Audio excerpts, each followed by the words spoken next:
لا إله إلا الله محمد رسول الله عليه صلاة الله وآله والأحبة لا إله إلا الله.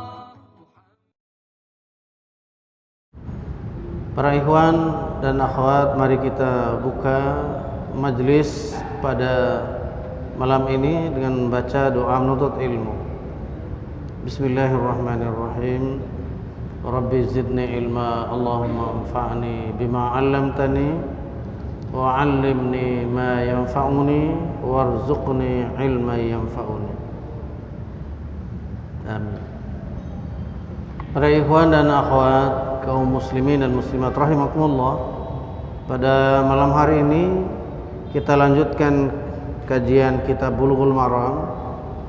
Kita memasuki bab Kitabul Janaiz. Artinya kitab perihal membahas tata cara penyelenggaraan terkait dengan jenazah.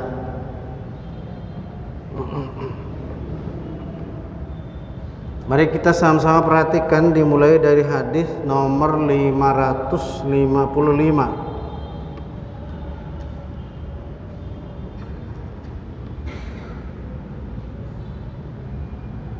Ini hadis yang pertama, nomor 555. Bismillahirrahmanirrahim. An Abi Hurairah radhiyallahu anhu qala qala Rasulullah sallallahu alaihi wasallam akthiru dzikra hadhimil ladzat, yakni al-maut. Rawahu Tirmidzi wan Nasa'i wa sahhahu Ibnu Hibban. Dari Abi Hurairah radhiyallahu anhu, ia berkata, telah bersabda Rasulullah sallallahu alaihi wasallam, aksiru, perbanyak oleh kalian, zikra, mengingat,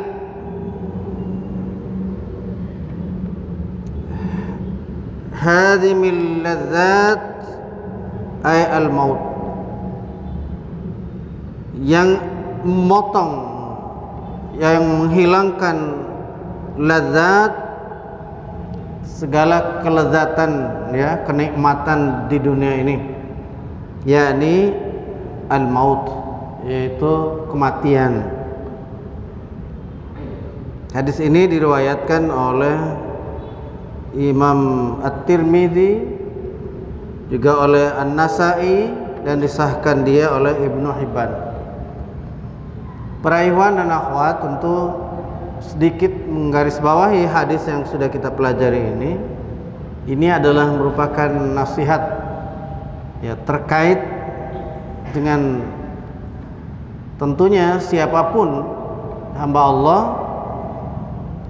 yang tentunya sudah ada kepastian dari Allah Subhanahu wa taala akan adanya hari yang disebutkan dengan hadhimil ladzat, yang akan memotong atau memutus segala kelezatan dunia, yaitu al-maut itu. Peringatan atau mengingat yang dimaksud adalah dengan memperbanyak ibadah dan amal soleh, memperbaiki ibadah-ibadah kita kepada Allah SWT dan amal saleh kita yang terhimpun dalam kalimat hablum minallah dan hablum minan nas, hubungan kepada Allah SWT dan hubungan pada sama manusia. Ini tentu yang dimaksud dengan mengingat, dan yang harus diperbanyak oleh kita untuk mengingat hal ini, karena kaitannya dengan membawa perbekalan yang dikumpulkan di dunia ini. Sebab dalam sebuah ayat difirmankan Allah Subhanahu wa taala, "Wa tazawwadu fa inna khairaz zadi taqwa wattaquni ya ulil albab." Maka berbekallah kamu sekalian, dan ingatlah sebaik-baik bekal itu adalah takwa. Dan senantiasalah kalian bertakwa kepadaku, wahai sekalian ulul albab. Jadi takwa adalah imtithalul awamiri wa ijtinabun nawahi, melaksanakan segala apa yang diperintah Allah Subhanahu wa taala dan menjauhi segala larangan Allah. Itulah perbekalan kita. Apa yang tertera di dalam kitabullah dan sunnah Rasulullah SAW, itulah zat perbekalan yang kita akan bawa kembali ke hadirat Allah SWT nanti. Ini yang perlu diperbanyak oleh kita. Selain kita juga memikirkan tentang perihal ya, kehidupan kita di dunia ini dengan harta benda yang kita kelola tentunya untuk hal-hal yang tidak hanya bermanfaat bagi dunia ini, tapi bermanfaat pula bagi kehidupan akhirat kita. Sehingga kita akan memikirkan tentang bagaimana berzakat yang benar, bersedekah, ya, berinfak secara benar, secara syar'i. Para ikhwan dan akhwat, mari kita masuki hadis yang kedua, hadis yang ke-556. An Anas radhiyallahu anhu qala, dari Anas radhiyallahu anhu ia berkata, qala Rasulullah sallallahu alaihi wasallam, la yatamannayanna ahadukum al-mauta lidurrin nazala bih. Janganlah seseorang daripada kalian mencita-citakan, atau kata lainnya meminta kematian, lantaran satu kesusahan yang mengenainya ataupun yang menimpanya. Fa in kana la budda mutamanniyan falyaqul Allahumma ahyi ma kanatil hayatu khairan li wa tawaffani ma kanatil wafatu khairan li. Muttafaqun alaih. Fa in kana la budda mutamanniyan falyaqul. Tetapi jika adalah ia tidak untuk memikirkan tentang keinginan untuk mati itu, karena kesengsaraannya, karena sakit yang dideritanya, ya, yang sudah kronis, ya, bertahun-tahun dan lain sebagainya. Kalaupun itu terjadi, maka Rasulullah SAW mengamalkan dengan perintah falyaqul, maka hendaklah mengucapkan seperti ini, Allahumma ahyini ma kanatil hayatu khairan li. Ya Allah, hidupkanlah saya manakala hidup itu masih lebih baik buat saya. Wa tawaffani ma kanatil wafatu khairan li. Dan manakala wafat itu lebih baik bagi aku, maka wafatkanlah aku. Itu kalimat. Atau dalam susunan dari kalimatnya ini, dan matikanlah aku makanatil wafatu, manakala wafat itu khairan li, itu lebih baik bagi aku. Ini kalau sudah merupakan satu ajam yang kuat dari pribadi orang yang karena didera oleh sakitnya, didera oleh permasalahan hidupnya, yang semula memang tidak boleh seseorang bercita-cita mati atau meminta-minta, ya, supaya mati. Nah, ini hukum asal awalnya tidak boleh. Hanya saja manakala penderitaan ataupun deraan dari penyakit, permasalahan yang dihadapi, maka ini amar dari Rasulullah SAW untuk berdoa sebagaimana tadi. Demikian para ibu. Hadis yang kedua. Ini hadis yang ketiga, 557. An Buraidah radhiyallahu anhu anna Nabi sallallahu alaihi wasallam qala al-mu'minu yamutu bi'araqil jabin rawahu thalathah wa sahahu Ibnu Hibban. Dari Buraidah radhiyallahu anhu dari Nabi sallallahu alaihi wasallam, atau bahasanya Nabi sallallahu alaihi wasallam telah bersabda, orang mukmin itu apabila dia mati atau meninggal dunia dengan peluh di dahinya. Jadi ada seperti keringat-keringatnya, kayak orang yang keringatan habis bepergian atau apa di dahinya ini. Ya, orang habis berjalan ya, habis ini aktivitas, maka ada keringat di dahi. Seperti itulah salah satu keadaan orang mukmin kalau meninggal. Ini tentu dalam keadaan wafat yang baik. Yang baik itu seperti itu. Ini hadis ini diriwayatkan oleh 3 ahli hadis, kemudian disahkan dia oleh Ibnu Hibban. Jadi tentu ini tidak banyak pembahasan karena kita sudah paham yang namanya keringat di dahi orang ini, berpeluh di dahinya. Kata lain keringat, peluh ya Pak ya. Dalam bahasa Arabnya arak. Ada sedikit syarah yang ingin kami bacakan, keterangan dalam kitab ini. Yang pertama, orang mengartikan bahwa mukmin jika mati dahinya mengeluarkan peluh. Arti ini ya, tentu tidak melahirkan ya Pak, kepuasan katanya. Karena terlalu sedikit orang yang meninggal dengan mengeluarkan peluh. Bahkan ada pula orang yang kafir katanya mati dengan mengeluarkan keringat. Ini dalam keterangan syarah ini. Tentu ini kita harus carikan asli dasar daripada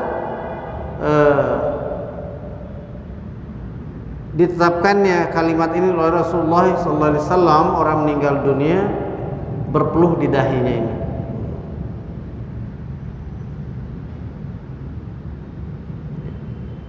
Misalkan kalau memang ada yang lain lagi yang berpeluh sementara dia tidak muslim, maka tentu ini lain persoalannya, lain permasalahannya. Kita fahami seperti itu. Yang kedua, ada lain arti, yaitu sepatutnya janganlah seorang mukmin mati melainkan sesudah bekerja keras untuk dunianya dan akhiratnya dengan mengeluarkan peluh di dahinya. Ini tafsir hadis namanya ini Pak ya. Jadi ini masuk dalam ranah tafsir hadis ya, pemahaman hadis. Jadi meninggalnya orang mukmin dengan tanda di dahinya ada keringat, pemaknaan oleh tafsir hadis ini dalam poin kedua syarah ini adalah dikehendaki orang-orang mukmin itu kalau meninggal dunia sudah melewati kerja yang keras di dunia ini, kerja sungguh-sungguh lah kata lain, kerja yang benar sesuai dengan aturan, sehingga dilambangkan dengan orang yang berpeluh berkeringat akibat dia bekerja itu pada saat dia wafat. Begitu para ikhwan dan akhwat rahimakumullah. Kemudian hadis yang berikutnya, hadis yang keempat ya, hadis yang ke-558 ya. An Abi Sa'idin wa Abi Hurairah radhiyallahu anhuma qala, dari Abi Sa'id dan juga Abi Hurairah, semoga Allah ridha pada keduanya berkata, qala Rasulullah sallallahu alaihi wasallam, telah bersabda Rasulullah sallallahu alaihi wasallam, laqinu mautakum la ilaha illallah, rawahu Muslim wal arba'ah. Rasulullah bersabda, laqinu mautakum, ya, ajarkanlah oleh kalian orang yang akan meninggal dunia di kalangan kalian. Apa yang diajarkan? Kalimat la ilaha illallah. Ya. Jadi jelas kalimatnya di sini, lakin di sini adalah fil amar, kata perintah. Ya. Karena banyak orang yang diperintah, maka laqinu, ya, ajarkanlah oleh kalian mautakum, orang yang hampir meninggal dunia, hampir mati dari antara kalian, la ilaha illallah, dengan kalimat la ilaha illallah. Jadi inilah boleh jadi menjadi sebab khilaf ya di kalangan umat Islam ini. Ada pemahaman lain ya yang memahami bahwa talqin ataupun mengajari mayat ini bukan pada saat menjelang meninggalnya atau waktu sakaratul maut menjelang, akan tapi justru difahami mengajarkan mayit itu setelah mayit itu sudah benar-benar meninggal, bahkan sudah dikubur. Sementara hadis ini sudah jelas secara lughah, secara bahasa, yang diperintahkan oleh lisan Rasulullah SAW untuk diajarkan itu adalah dengan kalimat mautakum. Berarti menurut pakar bahasa Arab ini tentunya difahami dengan orang yang hampir meninggal dunia. Itu. Demikian juga yang dituangkan dalam hadis dalam kitab Bulughul Maram ini oleh penterjemahnya. Yang ditegaskan dalam pengajaran ini adalah la ilaha illallah. Kalimat la ilaha illallah. Sebab para ikhwan dan akhwat,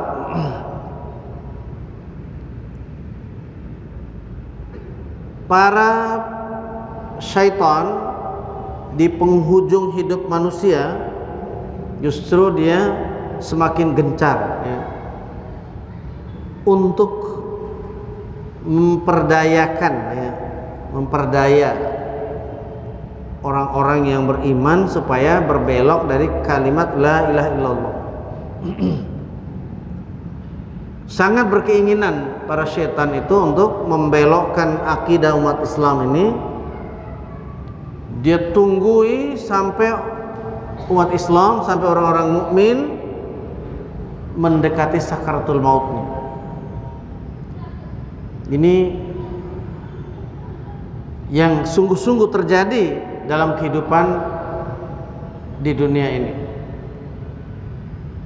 Oleh karenanya, sebagai ribat kita adalah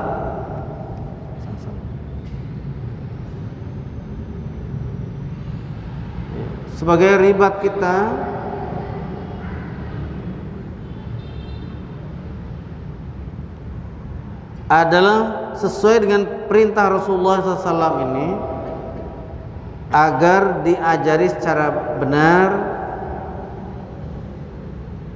agar orang yang mau meninggal dunia itu nanti di akhir hayatnya mengucapkan kalimat la ilaha illallah. Sebab pada hadis yang lain disebutkan man kana fi akhiri hayatihi man qala fi akhiri hayatihi la ilaha illallah dakhalal jannah. Siapa yang mengatakan la ilaha illallah di akhir hayatnya, dia akan masuk surga.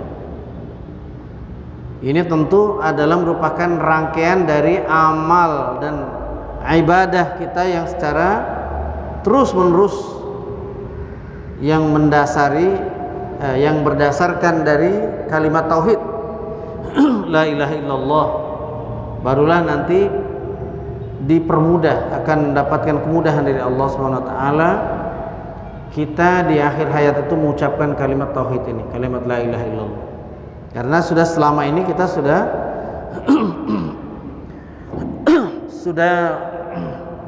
berupaya keras untuk beribadah yang sesuai dengan dasar akidah kita la ilaha illallah. Diriwayatkan oleh Imam Muslim dan wal arba'ah dan 4 ahli hadis. Kemudian keterangan yang pertama, mauta yang tersebut itu jamak dari mayit.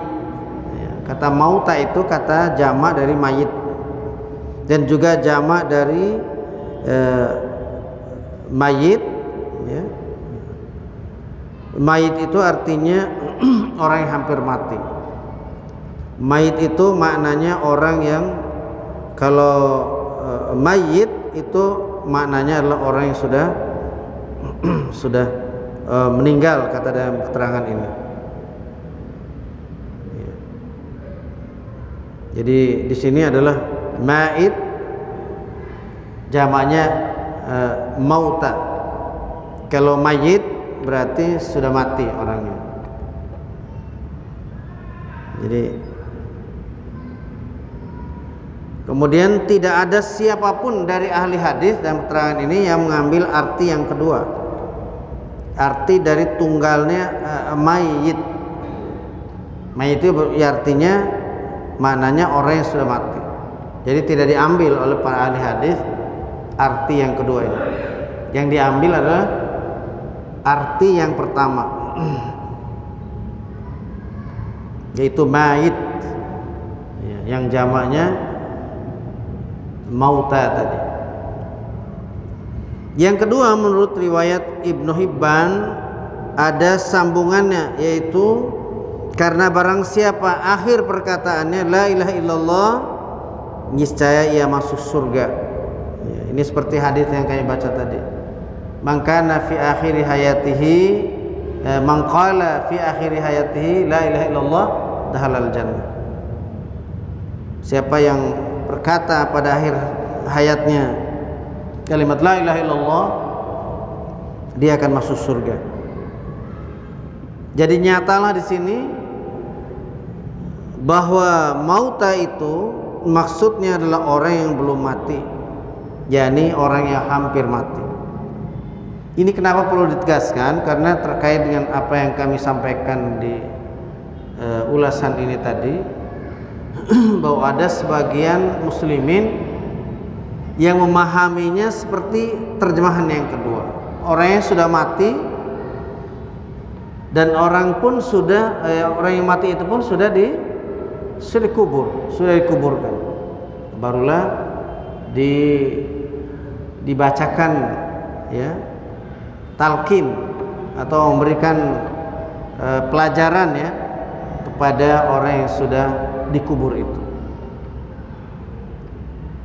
Yang sesuai dengan pemahaman yang kita yakini benar yang berdasarkan hadis ini adalah memberikan pengajaran talqin yang sesungguhnya adalah dikala orang yang hampir meninggal dunia.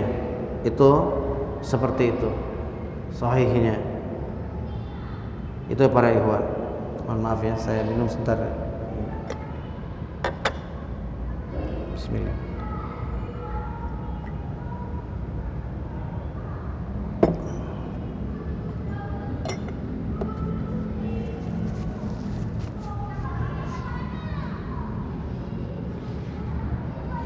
Kemudian hadis yang ke-559 An Muqil bin Yasar dari An Maqil bin Yasar dari Maqil bin Yasar anna Nabi sallallahu alaihi wasallam qala, bahwasanya Nabi sallallahu alaihi wasallam bersabda. Ini hadis. Iqra'u ala mautakum Yasin, rawahu Abu Daud wa Nasa'i wa sahahu Ibnu Hibban.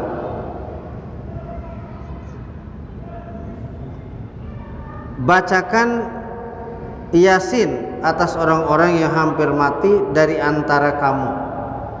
Ini hadis. Diriwayatkan dia oleh Abu Dawud dan Nasa'i dan disahihkan dia oleh Ibnu Hibban. Ini keterangannya, ada keterangan di bawahnya. Ibnu Qattan dan Daraqutni dan lainnya mengatakan hadis ini adalah dhaif. Ya. Hadis yang menyuruh baca Yasin pada orang yang mau meninggal itu dia katakan dhaif atau melemahkannya hadis itu dengan sebab isnadnya hadis ini adalah muttarib dan majhul. Berarti hadis ini hadis yang muttarib, artinya tidak tetap periwayatannya. Jadi terputus-putus dari sanad maupun orang-orang yang menyampaikan hadis dari asal ya sampai kepada periwayatan. Seperti itu keterangan dalam kitab ini, dalam kitab Bulughul Maram ini. Kemudian hadis yang berikutnya, an Ummi Salamah radhiyallahu anha qalat, dari Ummu Salamah ya, radhiyallahu anha, dia berkata, dakhala Rasulullah sallallahu alaihi wasallam ala Abi Salamah. Ya. Telah masuk Rasulullah SAW berjumpa Abi Salamah, artinya menemui Abi Salamah. Ya, Pak. Wa qad syaqqa basaruh, sementara matanya Abi Salamah itu sudah dalam keadaan terbuka, mata Abu Salamah. Ya.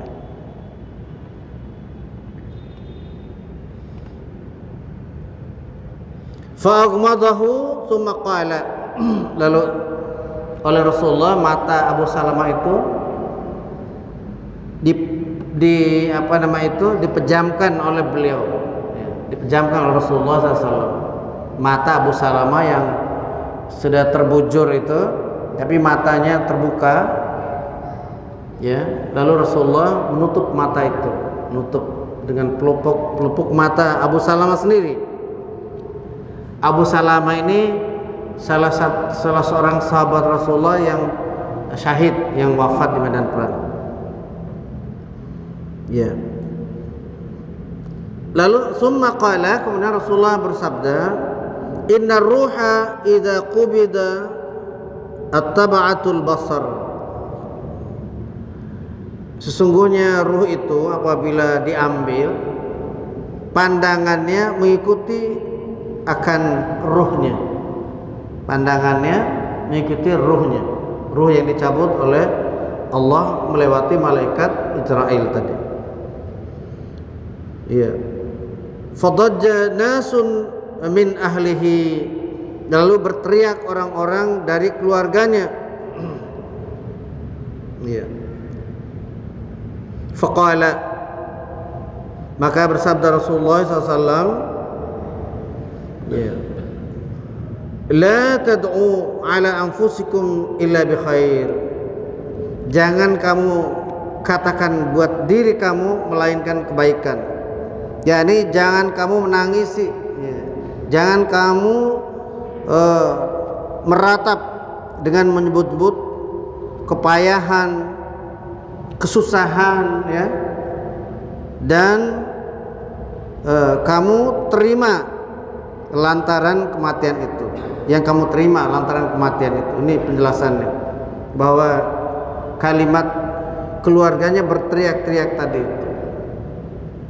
Jadi setelah melihat Abu Salamah matanya sudah tertutup, makin kencang itu keluarganya menangis. Tadi masih kelihatan matanya, ya sudah nangis mungkin tadi itu, tapi nggak terlalu histeris ya. Setelah matanya ketutup, malah justru di sini dikatakan keluarganya berteriak. Maka Rasulullah mengatakan seperti tadi, jangan katakan buat diri kamu melainkan yang baik-baik, gitu. Fa innal malaikata tu'minu ala ma taqulun, karena sungguhnya malaikat mengaminkan atas apa yang kalian katakan. Jadi katakanlah doa yang baik-baik, semoga Allah mengampuni Abu Salamah, semoga kita yang ditinggalkannya tabah menghadapi cobaan dari Allah, ujian Allah. Semoga kita bersabar, semoga kita senantiasa diberikan rahmat kasih sayang Allah, diberikan kecukupan rizki dan lain-lain sebagainya, baik-baik. Tidak boleh meratapi, tidak boleh kata-kata meratap. Ya, seperti orang mengatakan, aduh kenapa engkau mas, kenapa engkau istriku, ya suamiku begitu cepat meninggalkan kami, ya istri dan anak-anakmu misalnya. Ya, tidak sadar bahwa saya kalimat itu adalah sama dengan maknanya meratapi, ya. Padahal sudah jelas meninggalnya itu karena apa? Kalau soal karena sakit, ya apakah karena kanker, apakah karena liver, apakah karena segala macam penyakit, itu hanya sabab saja. Aslinya mati itu sudah qadarullah, harus terjadi, sudah ketentuan Allah, ya. Summa qala, kemudian beliau bersabda, Allahumma ighfir li Abi Salamah, ya Allah ampunilah Abu Salamah. Nah, itu kalimat yang baik untuk diucapkan. Ini beliau mencontohkan. Jadi itu yang harus kita lakukan nanti kalau kita mendatangi mayat saudara kita, ya, melihat wajahnya seperti itu, menutup mata yang memandang roh tadi itu sehingga tertutup, ya, maka kita akan harus mengucapkan Allahumma ighfir li fulan, ya, ya kan, ya Allah ampunilah fulan, ya. Abi Salamah. Warfa darajatahu fil mahdiyin, dan tinggikanlah derajatnya di antara orang-orang yang mendapatkan pimpinan, yang terpimpin. Wafsah lahu fi qabrihi, dan luaskan baginya di dalam kuburnya. Wa nawwir lahu fihi wa akhlifhu fi aqabihi, dan cahayakanlah baginya di dalamnya, dan adakanlah gantinya di dalam turunannya. Jadi mohon diberikan ganti terakhir ini selain cahaya kubur, ya, ganti dari turunannya yang soleh seperti itu. Ini tentang hadis yang ke-560. Maka kiranya sampai di situ karena waktu tinggal beberapa menit lagi, ya para ikhwan, ya. Masih 4 menit lagi. Jadi baik, kita lanjutkan satu hadis 541. An Aisyah radhiyallahu anha annan Nabiy sallallahu alaihi wasallam hina tuwaffiya sujjiya bi burdi hibara, muttafaqun alaih. Dari Aisyah radhiyallahu anha, berkata tentunya di sini bahwasanya Nabi sallallahu alaihi wasallam ya setelah wafat ditutup dengan kain genggang Yaman, maksudnya semacam kain panjang ya dari tenunan dari Yaman. Jadi untuk menutup dari atas kepala hingga sampai kaki itu ya kain yang semacam kain panjang, kalau seperti di kita ini kain genggang itu. Kemudian yang di halaman ini yang terakhir hadis 562, wa anha, dan dari Aisyah pula, anna Abu Bakar qabbalan Nabi sallallahu alaihi wasallam ba'da mautihi, rawahu al-Bukhari. Bahwasanya Abu Bakar mengecup Nabi sallallahu alaihi wasallam sesudah wafatnya. Jadi ini termasuk dibolehkan ya, diriwayatkan oleh Imam Bukhari. Orang tua kita, sahabat dekat kita, ya saudara kita yang kita cintai ya meninggal, boleh kita mencium di keningnya setelah dia wafat, tanda kita mengungkapkan kecintaan padanya. Demikian para hamba Allah, para ikhwan rahimakumullah, sampai dengan hadis yang ke-562 kita cukupkan. Mari kita tutup bersama dengan bacaan doa kafaratul majlis. Subhanakallahumma wa bihamdika asyhadu an la ilaha illa anta astaghfiruka wa atubu ilaik. Assalamualaikum warahmatullahi wabarakatuh.